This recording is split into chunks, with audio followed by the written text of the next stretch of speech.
Bonjour à toutes et à tous. On a la chance aujourd'hui d'accueillir Paul Ornetti, qui est PUPH de rhumatologie au CHU de Dijon, et qui nous a proposé un sujet sur le devenir, le futur de l'échographie en rhumatologie. Donc une question à laquelle on espère que tu vas nous donner des réponses optimistes. Et puis, comme d'habitude, n'oubliez pas de poser vos questions au fur et à mesure dans le chat ou dans la partie questions et réponses, parce que je pense que c'est un sujet sur lequel on peut avoir pas mal de discussions à la fin de la présentation. Merci beaucoup, Paul, d'avoir proposé ce sujet. Et on te laisse la parole pour la présentation. Merci Guillermo, merci Emmanuel et merci au bureau du COFER pour cette proposition. J'espère que vous voyez bien la présentation. Oui, oui. Eh ben, c'est parti.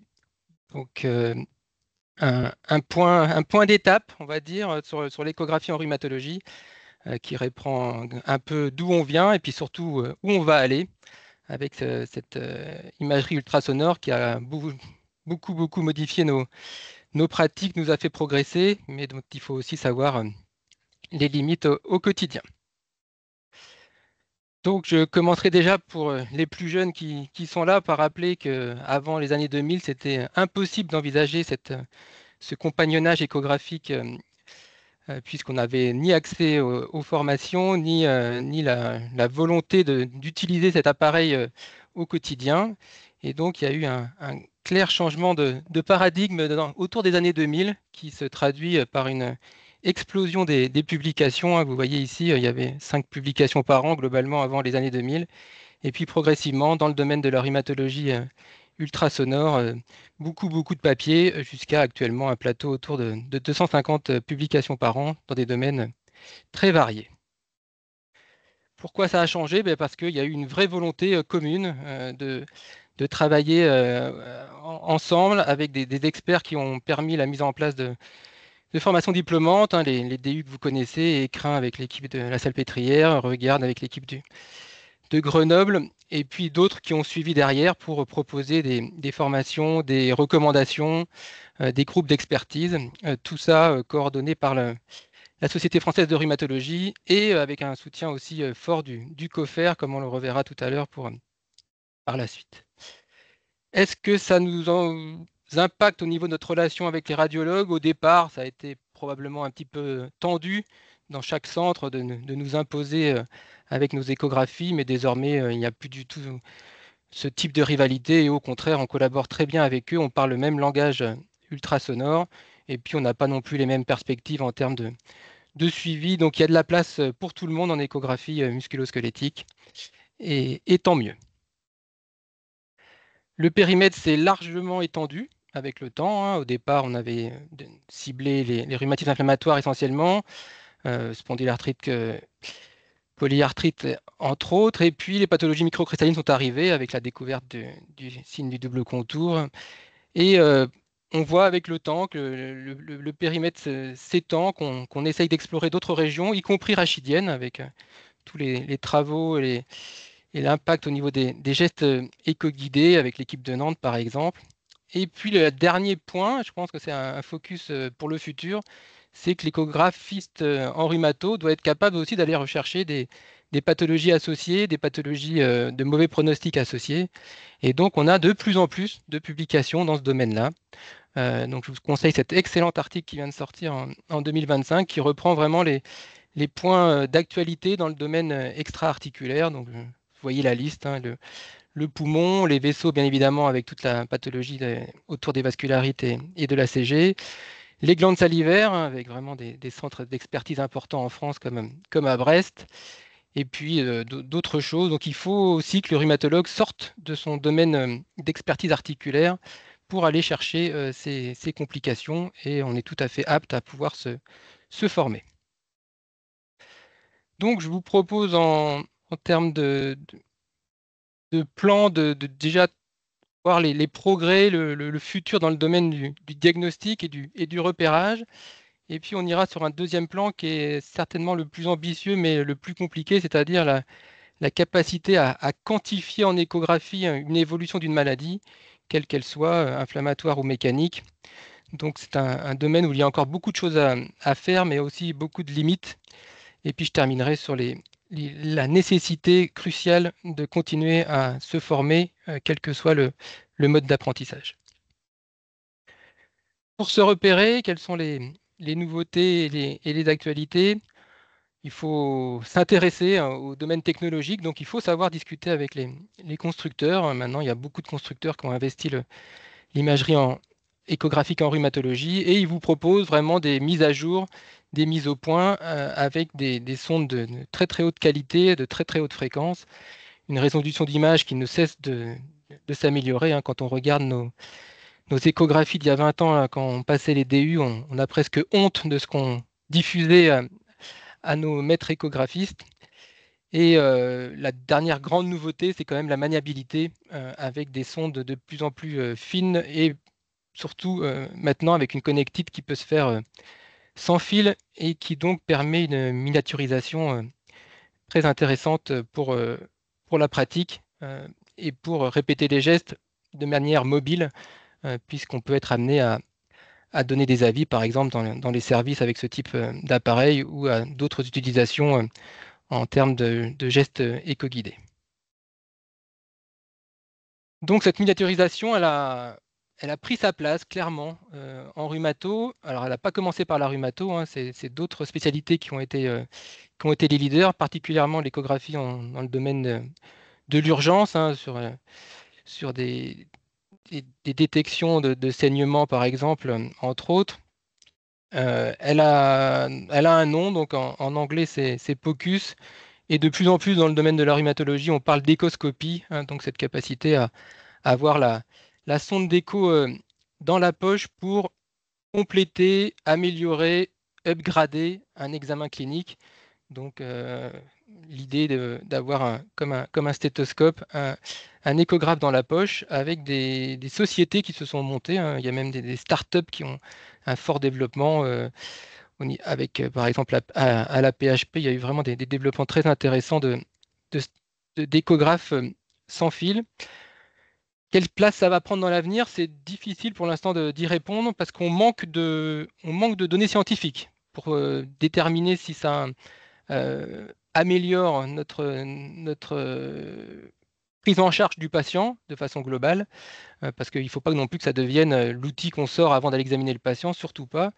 Donc on a vraiment besoin d'études de preuves de concept comme quoi l'échoscopie change la donne au quotidien. Donc on espère qu'on en aura de plus en plus à l'avenir. Pour vous donner un titre d'exemple, hein, il y a eu une évaluation HAS de l'échoscopie en médecine générale il y a assez peu de temps et la conclusion c'est qu'il manquait vraiment de données pour pouvoir recommander ces pratiques. Donc une, une analyse qui a été négative sous réserve du manque de données scientifiques. L'IA, ben, on en entend parler, j'allais dire tous les jours en écoutant la radio et tous les jours dans le domaine médical. Ça va changer la donne, les algorithmes sont de plus en plus précis, mais il faut bien comprendre que dans le domaine de l'échographie, les datasets sont beaucoup plus compliqués à mettre en place et les méthodes d'apprentissage sont pas encore optimales, même s'il y a des grands groupes qui sont dessus et qu'on va avoir des développements. En vous donnant l'exemple là de la segmentation qui permet de délimiter les zones anatomiques normales comme anormales sur un scanner, on voit des choses qui sont déjà intégrées dans le quotidien, qui aident beaucoup le radiologue. Nous, on n'en est pas là, en tout cas en échographie musculo-articulaire, on a une segmentation qui reste non automatique, souvent assez faible.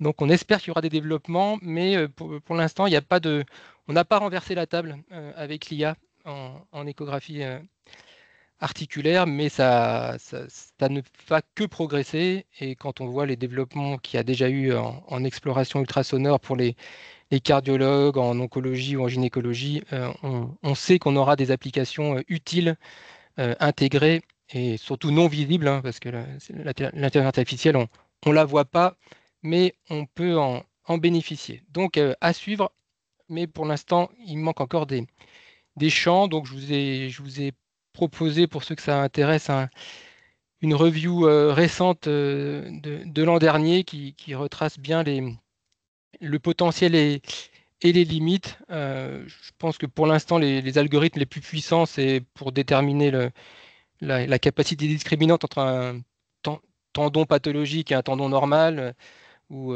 d'autres structures considérées comme anormales en échographie. Mais voilà, les niveaux de preuve restent quand même relativement faibles et méritent d'être retravaillés et que chaque algorithme puisse être ensuite amélioré avec le temps. Donc on va avoir des choses, mais pour l'instant, quand on revoit la littérature, on reste ça reste un petit peu difficile de se positionner sur cette plus-value de l'IA. Il y a quand même des points où elle gagne, ou en tout cas où elle renforce notre intérêt, c'est typiquement la capacité à mieux voir l'aiguille. Donc vous savez qu'en échographie, quand on commence un geste, particulièrement quand il est profond ou qu'on ne peut pas être parallèle à la sonde, on a parfois une difficulté à voir cette aiguille, et donc on espère qu'il y aura des algorithmes qui permettront de voir cette aiguille comme ce sabre laser représenté sur l'image échographique en haut, hein, sur une échographie de l'épaule où on distingue parfaitement le trajet de l'aiguille.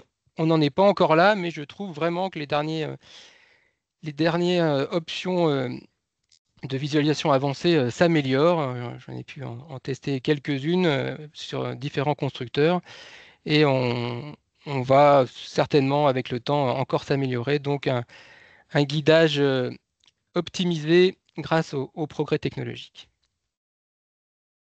Un élément encore plus impressionnant, c'est l'échographie de fusion. Je ne sais pas si vous avez déjà entendu parler de cette modalité. Donc c'est une multimodalité, puisqu'on va intégrer une image en coupe 3D, un scanner ou une IRM, et puis on en profite pour coordonner, synchroniser les images échographiques. Donc quand vous bougez votre sonde d'échographie, ça fait bouger l'IRM.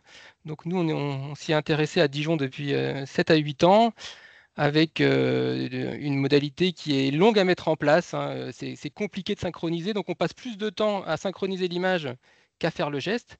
Mais vous voyez que quand la synchronisation se fait bien, hein, comme ici sur un scanner lombaire sur une articulaire postérieure, on est quand même en capacité d'être très tranquille quand on fait son geste et qu'on avance l'aiguille en direction de cette poussée congestive d'articulaire postérieure. Donc pour l'instant, c'est pas automatique, c'est trop long, et ce qui fait que nous, même dans le service, on a tendance à moins s'en servir parce qu'on perd du temps. Mais j'espère bien qu'avec dans 10 ans, on aura des machines automatiques et que cette synchronisation permettra de l'utiliser de façon beaucoup plus pertinente.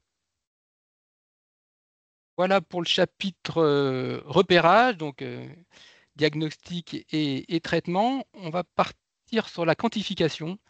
Donc, suis-je capable, grâce aux progrès qui vont arriver en échographie, de mieux suivre mon patient, de mieux répondre à la question de savoir si il a une réponse complète ou partielle à une biothérapie, par exemple, si on rentre dans le domaine des rhumatismes inflammatoires. Quand sont arrivées les premières échographies 3D, 4D, hein, vous avez tous vu ces images impressionnantes en gynécologie, parfois même marketing.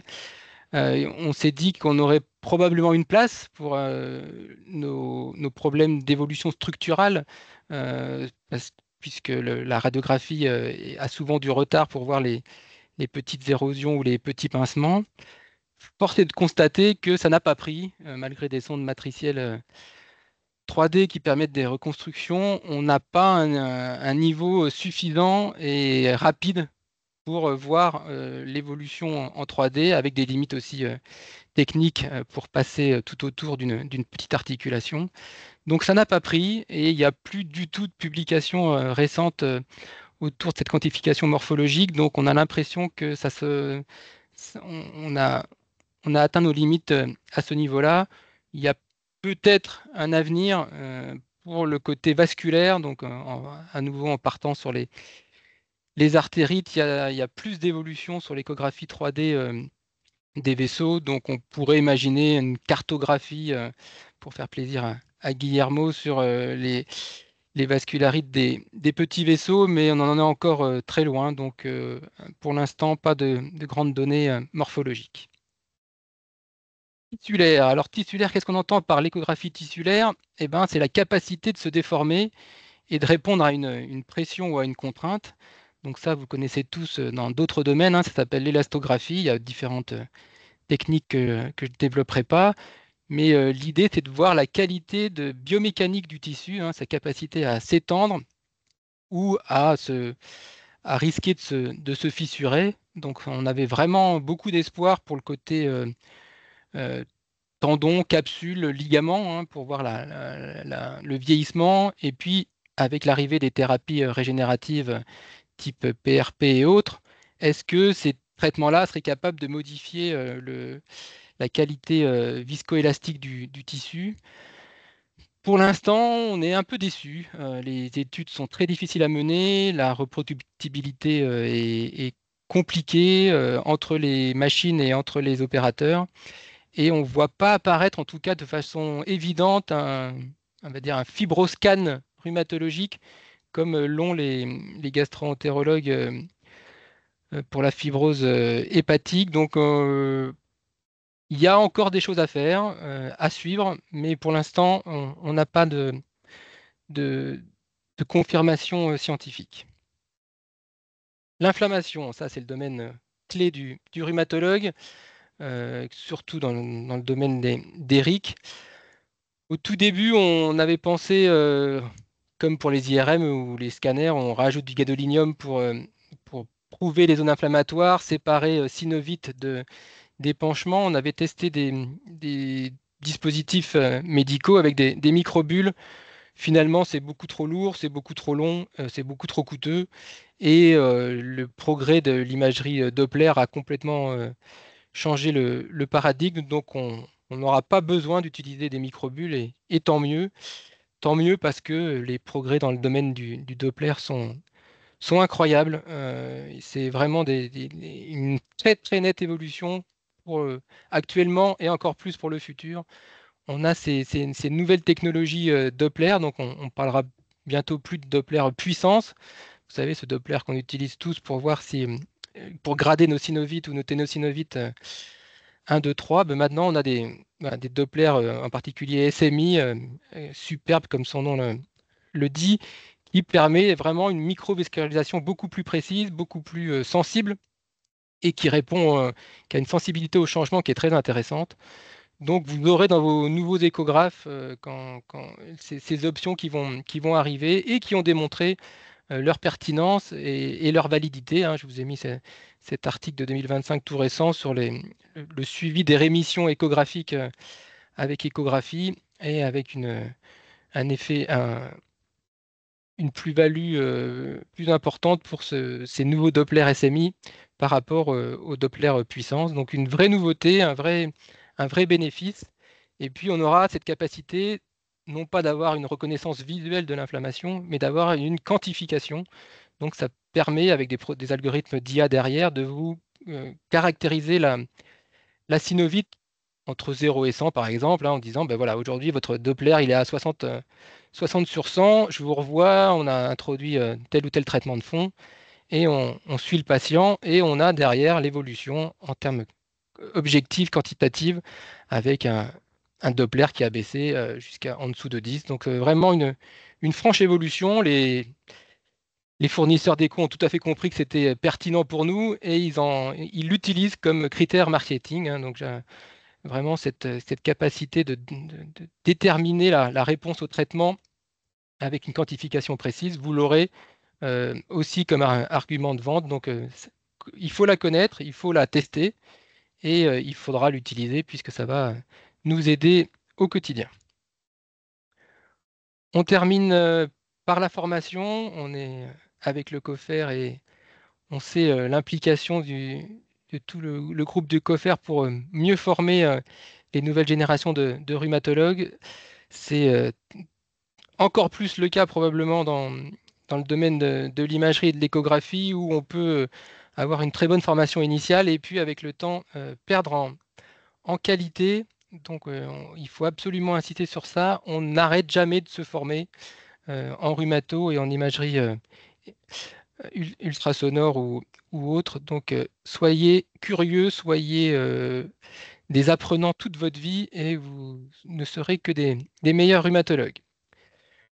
Donc pour les internes, ceux qui débutent, vous allez rentrer dès la deuxième année dans la formation échographique. Hein. Donc elle a été voulue progressive pour que tout le monde prenne déjà pied dans le domaine de l'échographie. C'est pas facile l'échographie. Donc la première année avec la deuxième année d'internat, on commence avec l'e-learning théorique et puis progressivement, vous passez dans la pratique et dans le domaine pathologique pour vous obliger à vous entraîner de façon supervisée avec les formateurs et les spécialistes en échographie de vos centres. Donc, un élément très important qui n'existait pas il y a encore 10 ans. Hein. Donc, c'est une vraie chance actuellement de bénéficier de cette formation. Et puis, on a voilà, proposé d'autres éléments pour vous aider. Donc, grâce à Guillermo et des gens qui l'ont aidé et soutenu, on a pu mettre au point une application d'échographie autour du geste éco-guidé. Donc vraiment un grand, grand merci à Guillermo. N'hésitez pas à la télécharger. Ça vous donne les repères sur les gestes les plus fréquents avec toutes les recommandations de bonnes pratiques. Et c'est un outil vraiment à avoir dans la poche au quotidien, comme interne, bien évidemment, mais aussi quand vous serez dans votre future pratique professionnelle. La simulation, vous savez qu'il y a des spécialités qui ont vraiment une révolution en termes de simulation pour les gestes interventionnels. Pour nous, on est quand même sur de la simulation on va dire, de bas niveau, en tout cas beaucoup plus simple que pour d'autres spécialités. Ça peut servir, ça peut aider pour se lancer, hein, pour prendre ses repères, pour l'opérabilité. Mais pour l'instant, en tout cas, c'est mon avis et on pourra en discuter tout à l'heure, on n'a pas encore trouvé d'échographie simulée qui soit vraiment impressionnante et très proche du réel. Donc, ça va continuer de progresser, mais pour l'instant, en tout cas celle que j'ai testée et qu'on a dans notre centre de simulation du CHU de Dijon, elle reste un petit peu loin de la réalité. Et puis tout le long de votre vie, comme je vous l'ai dit, il faudra vraiment s'obliger à continuer de se former en échographie. Il y a plein de propositions pédagogiques sur numérique, présentiel. On peut faire les deux. Je pense que plus ça va, plus les formations sont de qualité, mais il faut se forcer à le faire. Sinon, votre niveau global et votre niveau moyen va diminuer. Donc, je vous ai mis la liste des groupes d'experts. J'en ai sûrement oublié, mais l'idée, c'est vraiment que chacun y trouve des informations. Il y a aussi des réseaux sociaux et des influenceurs en échographie qui sont très, très actifs. Donc, ça peut être des radiologues, des médecins du sport, des rhumatologues. Donc, n'hésitez pas à aller les chercher et les suivre sur les réseaux sociaux. Ils proposent vraiment beaucoup, beaucoup de choses et c'est particulièrement didactique, ludique pour de temps en temps revoir tel ou tel point. Et puis au niveau des applications, donc j'ai déjà cité l'application développée par le cofaire Guillermo. Il y a aussi ces deux applications donc, qui sont gratuites. Donc une directement sur le net qui reprend toutes les coupes échographiques en rhumato. Et puis la deuxième qui est gratuite, que vous pouvez télécharger sur votre smartphone, qui a été fait par le groupe de la SIMS d'imagerie musculo-squelettique français, qui est vraiment une superbe application pour revoir ces coupes. Et puis je terminerai au niveau didactique. Ça va plus tourner. Pardon. Par ce génie de la pédagogie échographique, donc à la fin du topo ou quand vous le réécouterez en replay, allez voir ce médecin espagnol, médecin du sport et éducateur qui travaille à Bilbao.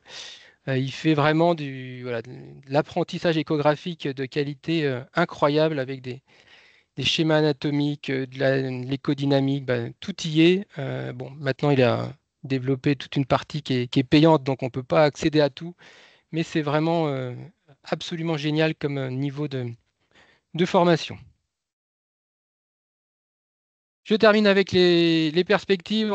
Ça va aller vite. Où on va en rhumato, en éco-rhumato, on va sûrement aboutir malheureusement à cause des problèmes de désertification à devoir aider comme d'autres en échographie. Donc les radiologues sont déjà très habitués. Ils ont déjà développé des processus avec robots qui sont déjà utilisés dans un certain centre hospitalier périphérique qui n'ont plus de radiologues.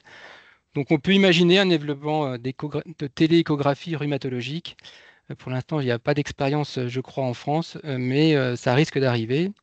Et puis si on va plus loin, s'il n'y a plus de rhumatologues et qu'il n'y a plus que des robots, on peut aboutir avec ces développements d'éco-robots automatisés qui sont capables de faire des analyses des MCP, des IPP, comme démontré à plusieurs reprises dans des études. Donc le robot le plus connu, c'est le robot Arthur, avec un logiciel d'IA qui fait aussi bien qu'un très bon échographiste spécialisé dans les RIC. Donc attention à ne pas se faire remplacer, mais la machine va aller de plus en plus loin.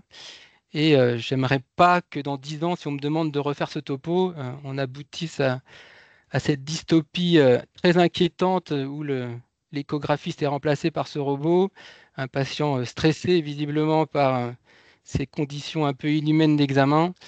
Donc attention à ça, ça sera un message de- d'humanité pour terminer, mais on doit surtout et avant tout rester des bons médecins et pas des super techniciens. Sinon, la technologie peut faire aussi bien, voire mieux que nous. Donc la clinique, avant tout, euh, examinez, étudiez, comprenez vos patients pour savoir quand est-ce que l'échographie a sa place. Suivez les progrès technologiques, donc il faut avancer avec la technologie et il y aura des développements de plus en plus dans les années qui viennent.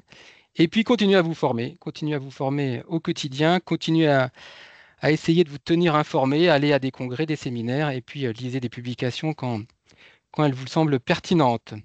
Voilà, donc j'espère vous avoir dressé un panorama utile, en tout cas des perspectives d'avenir. Et puis je suis maintenant prêt à discuter avec vous de vos questions.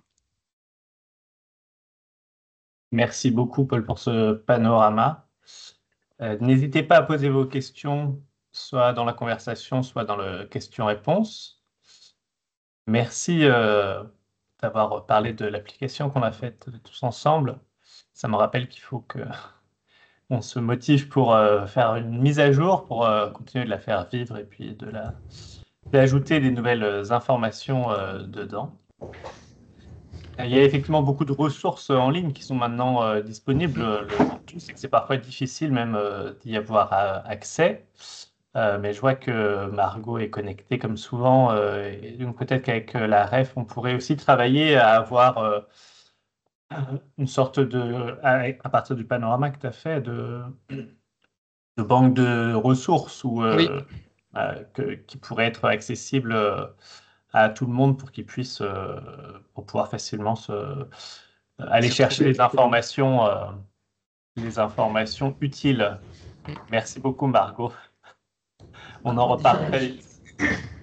Moi, alors, je trouve que par exemple, le développement du Doppler, effectivement, c'est assez incroyable. Il me semble que Philippe Gaudin à Grenoble avait aussi pas mal travaillé sur la quantification du Doppler avec un des fabricants. Alors, de la quantification, moi, je vois bien, effectivement, quand tu dis là, c'est à 60 sur 100, on passe à 10 sur 100, par rapport à nous comparer une image par rapport à une autre, où on voit que déjà, parfois, le gradé en 0, 1, 2, 3, c'est pas toujours reproductible. Ça nous aidera beaucoup. Mais est-ce que tu n'as pas eu l'impression aussi qu'avec des nouvelles images Doppler très sensibles, finalement, on voit parfois des petites vascularisations normales euh, qu'on interprète comme un signal Doppler faible et où peut-être il faudra quand même nous remettre à zéro, remettre un peu la mire pour dire bah, là on voit plus de choses, mais il faut faire attention parce que comme dans toutes les technologies, dès qu'on voit plus de choses, on a tendance à avoir des faux positifs. Complètement d'accord. Le risque de sensibilité, d'hypersensibilité avec surtraitement derrière, il existe vraiment. Oui. Parce que dans le suivi, c'est vrai que c'est très discuté toujours de savoir à quelle mesure il faut se fier à l'échographie pour intensifier le traitement. Il y en a qui disent que ça amène à des surtraitements. Et donc, c'est vrai que plus les outils sont sensibles, plus ce risque va exister. Mais cette quantification, c'est vrai que c'est assez séduisant. Effectivement, l'échographie des artères temporales, d'avoir une vision 3D qui permet de s'affranchir peut-être parfois de la difficulté d'avoir des artères très tortueuses, Mm. très difficiles à analyser, ce sera probablement un vrai plus. Puis je rejoins complètement ce que tu disais sur l'importance de regarder d'autres choses que les articulations. On s'est habitué déjà, je pense, beaucoup maintenant à regarder les structures musculo-squelettiques hors articulation. Et je pense que ça nous a aidé à faire beaucoup de diagnostics différentiels d'autres pathologies que vraiment une atteinte articulaire pure. Mais quand on voit maintenant effectivement la place de l'importance de l'écho des artères temporales dans les recommandations, ou de l'échographie des glandes salivaires, avec tous les travaux auxquels effectivement Sandrine a beaucoup participé. Ça s'adressera probablement pas à tout le monde au quotidien, mais en fonction de l'appétence de chacun, je pense qu'il y a quand même beaucoup de domaines sur lesquels on peut continuer d'apprendre de nouvelles choses. Euh, et c'est vrai que parfois, on n'a pas toujours la possibilité de pouvoir se former facilement sur toutes ces nouvelles modalités.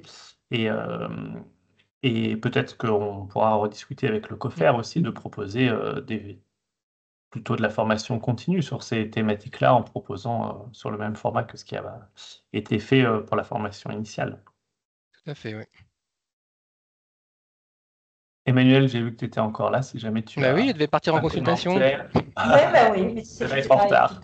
écoute, Eh, Paul, c'était tellement passionnant que je suis restée jusqu'à la fin. Oh, merci. Hein.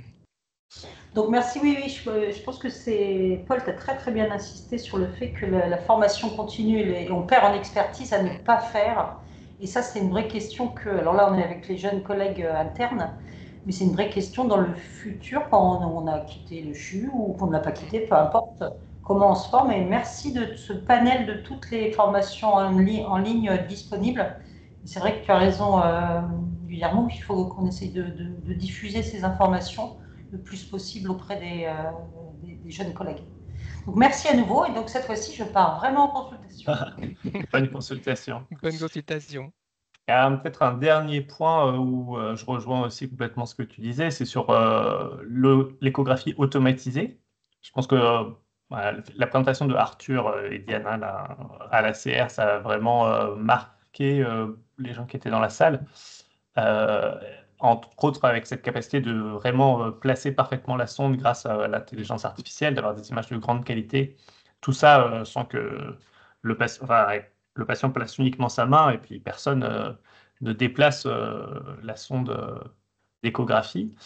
Dans l'idée d'avoir de la télérhumatologie, c'est vrai que le problème de la télérhumato, c'est qu'il nous manque l'examen clinique finalement, parce on peut faire l'interrogatoire, mais examiner les gens, Mm. c'est pas possible. Peut-être que ça amènera un peu d'aide, mais avec le piège que tu as bien dit à la fin, qui est que si on n'a pas l'examen clinique en plus, on risque de faire des diagnostics complètement erronés, parce qu'on voit bien que quand on fait de l'écho, on va voir parfois plein de choses qui sont pathologiques ou qui ont l'air pathologiques, mais qui en fait sont liées au vieillissement, sont liées à des remaniements qui n'ont rien à voir. Et puis la clinique dit que les causes des symptômes est tout autre. Et donc il y a une petite vigilance quand même, comme tu disais, hein, à faire attention à ce que tout ce qui est fait en télémédecine ne soit pas mal interprété en tout cas, et puis au final délétère pour le patient. Je pense qu'il faut qu'on reste vigilant, nous, pour défendre dans la rhumatologie l'importance de bien faire les choses avec au moins un examen clinique bien fait au départ. Tout à J'ai fait d'accord. l'impression qu'il n'y a pas beaucoup d'autres questions. Et donc, comme on est dans les temps, je te remercie encore une fois pour ta présentation très claire et très optimiste, effectivement, sur le développement de l'éco et sur tout ce qu'on va pouvoir continuer de faire dans les années à venir. Bon après-midi à tous, Merci. à bientôt. Au revoir.